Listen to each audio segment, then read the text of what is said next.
আসসালামু আলাইকুম। আমন্ত্রণ বাংলা ভিশন সংবাদে আপনাদের সাথে আছি আমি ফাতেমা জান্নাত আইরিন। শুরুতে বিআরবি কেবল সংবাদ শিরোনাম। রাজধানীতে বাস পোড়ানোর ১৩ মামলা, আসামি ৫ শতাধিক, ২৯ জন রিমান্ডে। আতঙ্ক ছড়াতে এই সহিংসতা বলছে পুলিশ। অগ্নিসন্ত্রাস বিএনপির পুরনো অভ্যাস বলেছেন কাদের। বাসে আগুন দিয়েছে সরকারের এজেন্টরা, অভিযোগ ফখরুলের। মাত্র ১৫০০ টাকার জন্য নারায়ণগঞ্জে ভাড়াটিয়াকে হত্যা, বাড়িওয়ালার গা ঢাকা। সাভারে গৃহবধূকে পিটিয়ে হত্যা, পালিয়েছে স্বামী। মাদকাসক্ত নিরাময় কেন্দ্রগুলোতে অবৈধভাবে চলছে মানসিক রোগের চিকিৎসা। নিয়ন্ত্রণহীন এসব প্রতিষ্ঠান স্বাস্থ্য অধিদপ্তরের আওতায় এনে কঠোর নজরদারির তাগিদ। দেখছিলেন বিআরবি কেবল সংবাদ শিরোনাম, এবার বিস্তারিত। রাজধানীতে বাস পোড়ানোর ঘটনা মামলায় ২৯ আসামিকে বিভিন্ন মেয়াদে রিমান্ড দিয়েছে আদালত। এর আগে রাজধানীর বিভিন্ন থানায় ৫ শতাধিক আসামি করে ১৩টি মামলা করে পুলিশ। গ্রেফতারকৃতরা অনেকে একটি রাজনৈতিক দলের কর্মী। এদিকে বাস পোড়ানোর ঘটনা ঢাকা ১৮ উপনির্বাচন কেন্দ্রিক সহিংসতা কিনা তা খতিয়ে দেখছে পুলিশ। বৃহস্পতিবার রাজধানীর বিভিন্ন জায়গায় বাসে অগ্নিসংযোগের ঘটনা ঘটে। এরপরই তৎপর হয়ে ওঠে আইনশৃঙ্খলা বাহিনী। অভিযানে সন্দেহভাজন হিসেবে আটক করা হয় অনেককে। শুক্রবার ডিএমপি মিডিয়া সেন্টারে সাংবাদিকদের জানানো হয়, অজ্ঞাতনামা আসামি করে রাজধানীর বিভিন্ন থানায় মামলা করেছে পুলিশ। এটা নিঃসন্দেহে পরিকল্পিতভাবে এটা করা হয়েছে এবং যখন এরা পরিকল্পনা করে নিশ্চিতভাবে এটা বোঝা যায় যে এটা কোনো একটা গ্রুপ সংঘবদ্ধভাবে এই কাজগুলো করেছে। যাদেরকে অ্যারেস্ট করেছি তাদের রাজনৈতিক পরিচয় আছে এবং তারা বিভিন্ন সময়ে সন্ত্রাসী কর্মকাণ্ডের সাথে জড়িত বলেও আমাদের কাছে প্রমাণ আছে। পুলিশ বলছে, জনমনে আতঙ্ক ছড়াতেই এ ধরনের ঘটনা ঘটিয়েছে দুর্বৃত্তরা। কয়েকজনকে আমরা ককটেল সহ হাতে নাতেও ধরেছি এবং তাদের মধ্যে অনেকে ভাড়াটিয়া সন্ত্রাসীও আছে। একটা গ্রুপ চায়নি যে এই নির্বাচন সুষ্ঠুভাবে হোক, তো তারা এটাকে বাধাগ্রস্ত করার জন্য চেষ্টা করে থাকতে পারে। আমরা এবং সেই ক্ষেত্রে তাদের নিশ্চয়ই একটা পরিচয় আছে, আমরা এগুলো যাচাই বাছাই করছি। আসামিদের গ্রেফতারের চেষ্টা চলছে বলেও জানিয়েছে পুলিশ।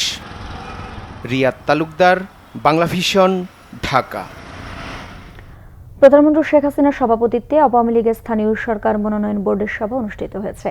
শুক্রবার বিকেলে গণভবনে দলের স্থানীয় সরকার জনপ্রতিনিধি মনোনয়ন বোর্ডের এই সভা অনুষ্ঠিত হয়।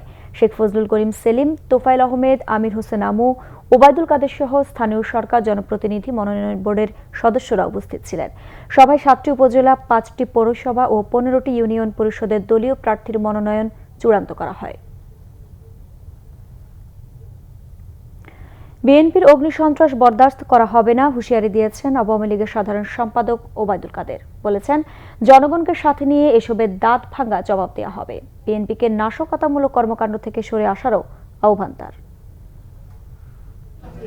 আওয়ামী লীগ সভাপতির ধানমন্ডির রাজনৈতিক কার্যালয়ে সংবাদ সম্মেলনে কথা বলেন দলের সাধারণ সম্পাদক। ঢাকা ১৮ ও সিরাজগঞ্জ ১ আসনে উপনির্বাচন শান্তিপূর্ণ হয়েছে দাবি করে ওবায়দুল কাদের বলেন, করোনার কারণে ঢাকায় ভোটারের উপস্থিতি আশানুরূপ হয়নি। অভিযোগ করেন, বিএনপির কৌশলী নির্বাচনকে বিতর্কিত করা। তাদের ইদানিংকারের ভোটের কৌশলই হচ্ছে তারা নির্বাচন নিয়ে খুব হইচই করবে, নির্বাচনে প্রচারণাও করবে, কিন্তু নির্বাচনের দিন কোনো এজেন্ট দেবে না। এজেন্ট বের করে দিয়েছে এই অপবাদ দেওয়ার জন্য। একটা টু শব্দ হয়নি কোথাও। এত শান্তিপূর্ণ, এত সুষ্ঠু নির্বাচন তারা আগেই জানতো গণরায়ে তারা হেরে যাবে। তারা সে কারণে তাদের কৌশলটা হচ্ছে নির্বাচনকে বিতর্কিত করা। ওবায়দুল কাদের বলেন, অতীতের মতোই বিএনপি আবারও আগুন সন্ত্রাস শুরু করেছে, এসব বরদাস্ত করা হবে না বলে হুঁশিয়ারি দেন তিনি। সে পুরনো আগুন সন্ত্রাসের সংস্কৃতির পুনরাবৃত্তি, সে আগুন সন্ত্রাস আবারও চালানো হচ্ছে। তারা জনগণের ভোটে নির্বাচিত হতে পারে না, জনগণের রায়ে প্রত্যাখ্যাত। আমরা হুঁশিয়ারি উচ্চারণ করে বলতে চাই, বিএনপির এ ধরনের সন্ত্রাসী কর্মকাণ্ড কোনোভাবেই বরদাস্ত করা হবে না। শনিবার যুবলীগের পূর্ণাঙ্গ কমিটি ঘোষণার কথাও জানান ওবায়দুল কাদের। আগামীকাল বিকেলের দিকে আমরা যুবলীগের কমিটি দিয়ে দিচ্ছি। গেলমান শফি, বাংলা ভিশন, ঢাকা।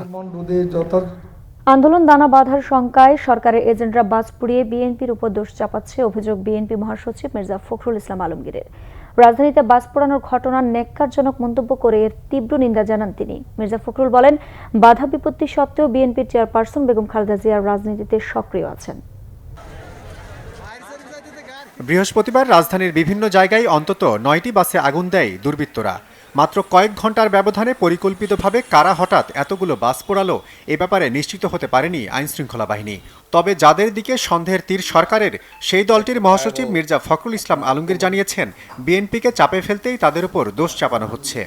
বিএনপিকে এর আগেও আপনার এইভাবে করা হয়েছে, আপনার অভিযুক্ত করা হয়েছে বিভিন্ন সময়, কিন্তু বিএনপি এই রাজনীতি করে না। এবং আমরা মনে করি যে আমাদের অভিজ্ঞতা থেকে বলছি আর কি, যে সরকারের কিছু এজেন্টস থাকে, সাবোটিয়ার্স, এই এজেন্ট সাবোটিয়ার্স এই ধরনের ঘটনা ঘটিয়ে একটা আন্দোলন যেটা শুরু হচ্ছে বা যেটা হতে যাচ্ছে বা যেটা আপনার ধরেন একটা ভালো জিনিসের জন্য এগিয়ে যাচ্ছে, ওটাকে সাবোটাজ করার জন্য এই ধরনের ঘটনা ঘটায়। But at the same time we condemn it, এটাকে আমরা একেবারে তীব্র ভাষায় নিন্দা করছি। ঢাকা রিপোর্টার্স ইউনিটির মিড দ্য প্রেস অনুষ্ঠানে মির্জা ফখরুল অভিযোগ করেন, দেশের গণতন্ত্রকে হরণ এবং বিএনপিকে নিশ্চিহ্ন করতেই নির্বাচনী ব্যবস্থা পুরোপুরি নিয়ন্ত্রণ করছে সরকার। নির্বাচনকে প্রহসনে পরিণত করা সিইসির বক্তব্যেরও সমালোচনা করেন তিনি। বাংলাদেশের সবচেয়ে বড় ক্ষতিটা হচ্ছে এখন আপনার নির্বাচন কমিশনের দ্বারা। প্রধান নির্বাচন কমিশনার তিনি বললেন যে এই নির্বাচন কমিশন এত ভালো যে আমেরিকার তাদের কাছ থেকে আপনার শিক্ষা গ্রহণ করা উচিত। আমেরিকায় যেখানে 4-5 দিন লাগে আপনার ফলাফল করতে, তারা 4-5 মিনিটে সেই ফলাফল দিয়ে দিতে পারে। এর চেয়ে হাস্যকর কথা একদম প্রধান নির্বাচন কমিশনার কাছ থেকে আসতে পারে, এটা আমরা কল্পনা করতে পারি না। ঢাকা 18 সহ সাম্প্রতিক নির্বাচন প্রসঙ্গে মির্জা ফখরুল বলেন, বর্তমান সরকারের অধীনে হওয়া সব নির্বাচনই প্রমাণ করেছে দল নিরপেক্ষ সরকার ও নির্বাচন কমিশন ছাড়া দেশে সুষ্ঠু নির্বাচন সম্ভব নয়। যে ইলেকশনে জিয়াউল হক সবুজ, বাংলা ভিশন, ঢাকা।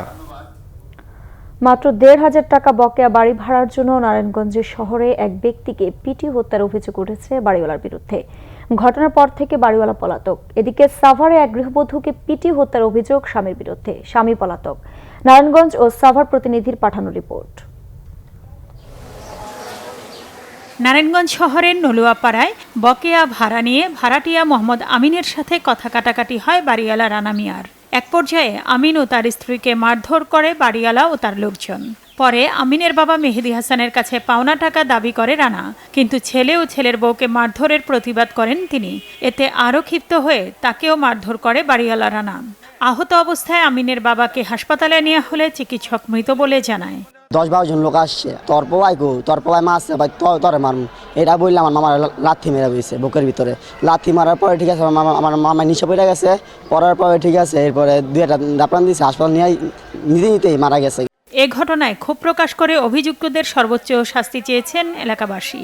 সন্ত্রাসী কায়দায় 1500 টাকার জন্য এভাবে দোকানের মধ্যে সন্ত্রাসীভাবে এভাবে হামলা করে মারবো, এটা চলতে পারেন না। শুক্রবার দুপুরে নিহতের স্ত্রী বাদী হয়ে নারায়ণগঞ্জ সদর মডেল থানায় একটি হত্যা মামলা করেন। ওরা খুনি আমার স্বামীর ধন পাবো না, আমার স্বামীরে কেউ দিব না। আমার একটা আবেদন, আমার স্বামীরে খালি ওকে ফাঁসির অর্ডার ছাড়া আমি আর কিচ্ছু চাই না। পুলিশ জানায় অভিযুক্তদের গ্রেফতারে অভিযান চলছে। আমরা লাশ অলরেডি আজকে সকালে পোস্টমর্টম হয়ে গেছে, আমরা রিপোর্ট পেলেই বলতে পারবো সে কীভাবে বা কেন মারা গিয়েছেন। আসামিদের গ্রেফতারের অভিযান অব্যাহত আছে। ঘটনার পর থেকে সারা রাত্রে আমরা চেষ্টা করেছি তাদেরকে ধরার জন্য। এদিকে সাভারে গৃহবধূ পিঙ্কি খাতুনকে পিটিয়ে হত্যার অভিযোগ উঠেছে স্বামী সুমন মিয়ার বিরুদ্ধে। নিহত ওই গৃহবধূর স্বজনরা জানায়, সাভারের রাজাসন আমতলা এলাকার ভাড়া ঘরে পিঙ্কিকে পিটিয়ে গুরুতর আহত করে স্বামী সুমন। পরে পিঙ্কি অজ্ঞান হয়ে পড়লে সুমন তাকে হাসপাতালে রেখে পালিয়ে যায়। চিকিৎসক গৃহবধূকে মৃত বলে নিশ্চিত করেন। নাসরিন গীতি, বাংলা ভিশন নিউজ ডেস্ক।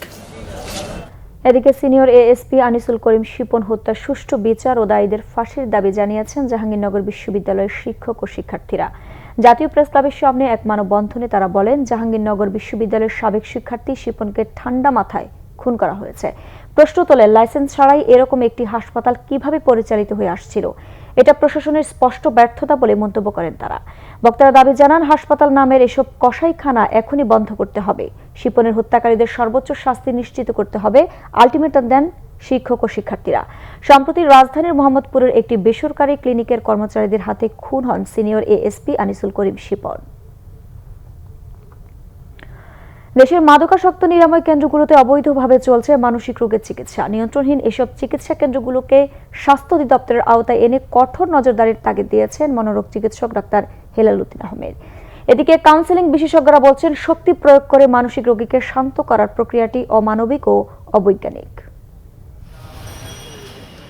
মাদকদ্রব্য নিয়ন্ত্রণ অধিদপ্তর থেকে লাইসেন্স নিয়ে চলতে হয় মাদকাসক্ত নিরাময় কেন্দ্রগুলোকে।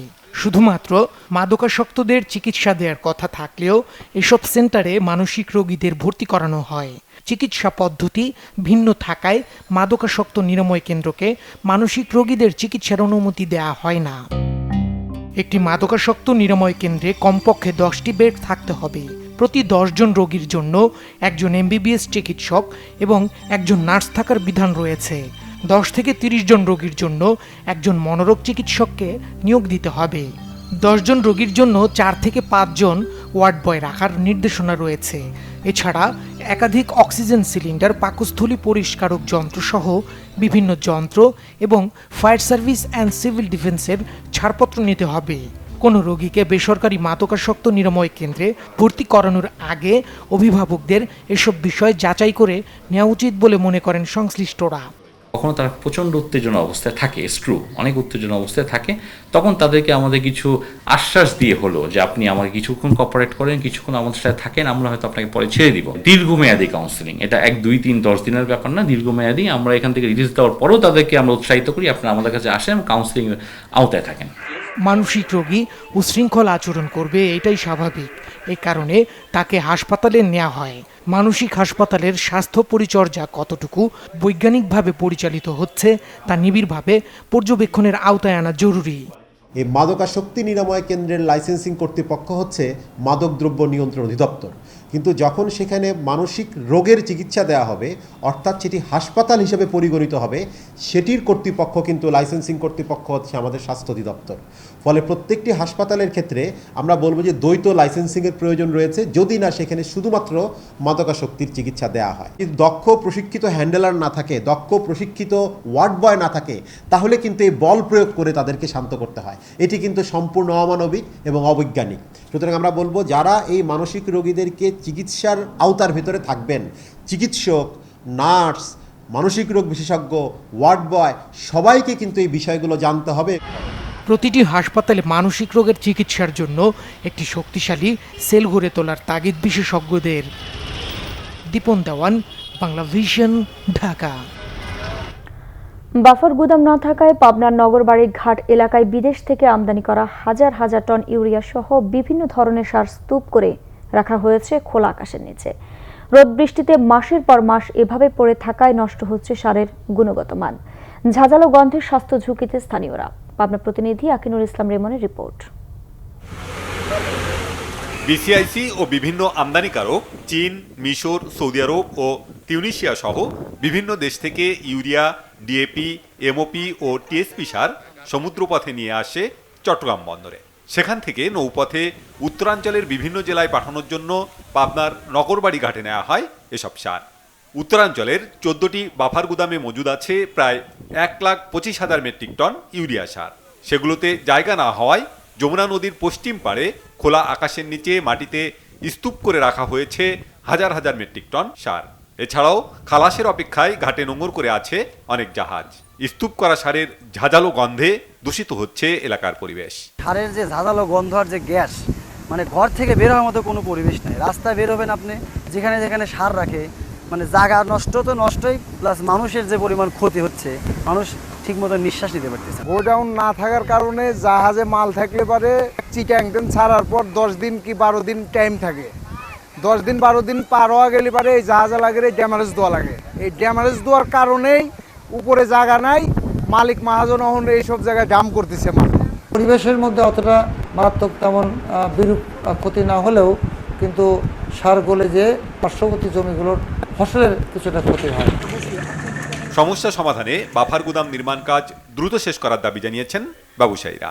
এখানে খোলা আকাশে যে সব মালগুলো রাখতেছে, এটা অবশ্যই গোডাউনে রাখার দরকার, কিন্তু এখানে গোডাউন না থাকার কারণেই মানে বাইরে মাল রাখতেছে, কিন্তু আমরা চাই যে এখানে একটা বাবার গুদাম হচ্ছে, এই দ্রুত করে যেন বাবার গুদামটা সম্পন্ন করে সরকার, যাতে আমরাও মানে এই মালগুলো আমরা বাবার গুদামে রাখতে পারি।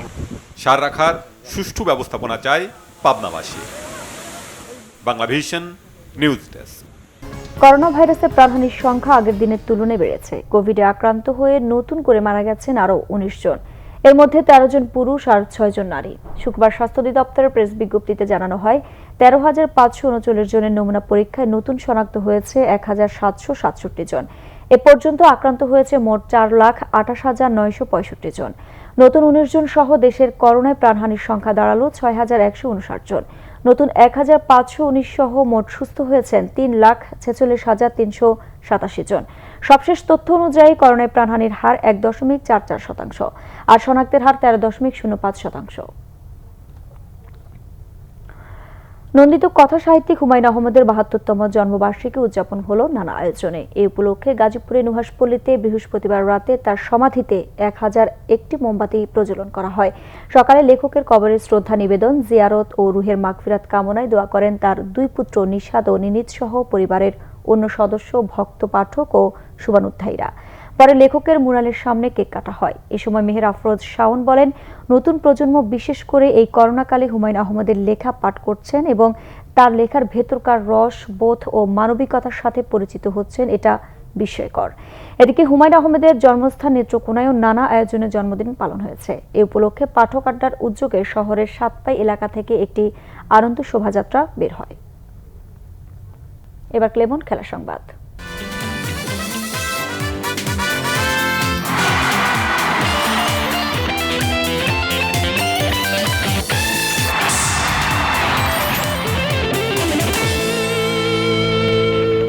ফুটবল। করোনা পরিস্থিতি থেকে মাঠে ফিরে জয় উদযাপন করল বাংলাদেশ। মুজিব বর্ষপ্রীতি ফুটবল সিরিজের প্রথম ম্যাচে ২-০ গোলে হারালো নেপালকে। এই ম্যাচ জেতায় জাতীয় দলের জন্য ১০ লাখ টাকা পুরস্কার ঘোষণা করেছে বাংলাদেশ ফুটবল ফেডারেশন। এই ম্যাচে ৮,০০০ টিকিট ছাড়া হলেও বঙ্গবন্ধু স্টেডিয়ামের গ্যালারিতে ছিল এর চেয়েও কয়েক হাজার বেশি দর্শক। দলের জয়ে খুশি হলেও শিশুদের পারফরমেন্সে তত সন্তুষ্ট করতে পারেনি কোচ জেমিডেকে। বঙ্গবন্ধু স্টেডিয়ামে ফুটবলের শৈল্পিক ছন্দে লাল সবুজের বাংলাদেশ। ফিফা ফ্রেন্ডলি ম্যাচে লড়াই নেপালের বিপক্ষে। গত জানুয়ারিতে বঙ্গবন্ধু গোল্ড কাপে শ্রীলঙ্কাকে হারিয়েছিল জেমির শিষ্যরা। করোনা বিরতির পর ফের ফুটবল উন্মাদনায় দর্শকরা। পরন্ত বিকালে উত্তেজনার আমেজ ম্যাচে। আক্রমণের ধারে প্রতিপক্ষের উপর চড়াও হয়ে খেলার চেষ্টা জামাল ভুঁইয়াদের। ১০ মিনিটেই আসে সুযোগ সাদের ডস দেয়া ক্রস থেকে জীবনের নিখুঁত প্রেসিংয়ে বল জড়ায় সফরকারীদের জালে।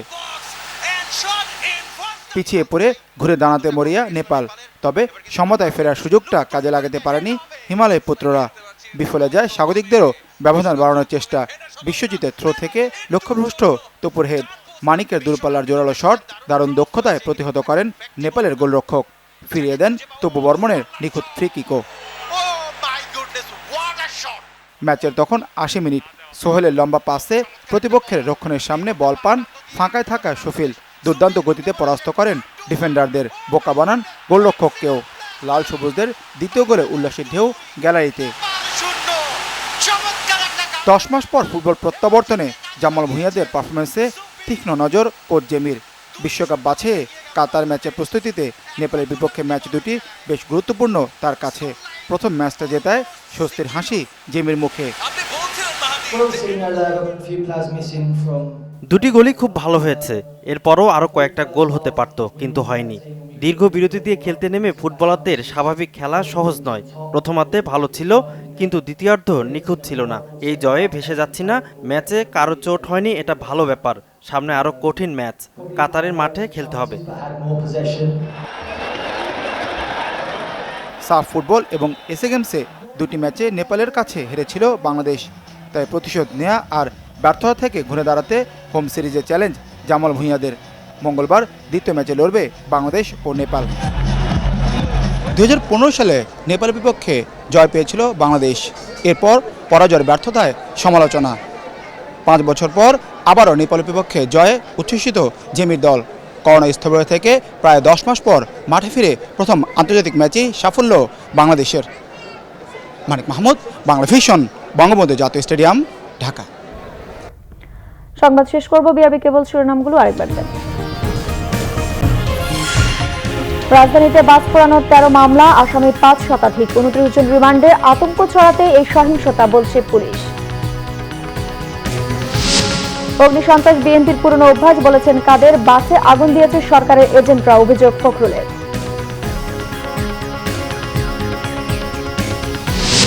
মাত্র 1,500 টাকার জন্য নারায়ণগঞ্জে ভাড়াটিয়াকে হত্যা, বাড়িওয়ালার গা ঢাকা। সাভারে গৃহবধূকে পিটিয়ে হত্যা, পালিয়েছে স্বামী। মাদকাসক্ত নিরাময় কেন্দ্রগুলোতে অবৈধভাবে চলছে মানসিক রোগের চিকিৎসা, নিয়ন্ত্রণহীন এসব প্রতিষ্ঠান স্বাস্থ্য অধিদপ্তরের আওতায় এনে কঠোর নজরদারির তাগিদ। দর্শক, ছিল এখনকার মতো। পরের সংবাদ সকাল 10টায়, এর আগে 9টায় রয়েছে নিউজ টপ 10, দেখার আমন্ত্রণ রইল। এছাড়া বাংলাভিশন সংবাদ ও সংবাদ সংশ্লিষ্ট অনুষ্ঠান দেখতে লগইন করুন facebook.com/বাংলাভিশন এবং সাবস্ক্রাইব করুন youtube.com/বাংলাভিশন নিউজ। এতক্ষণ সাথে থাকার জন্য ধন্যবাদ সবাইকে।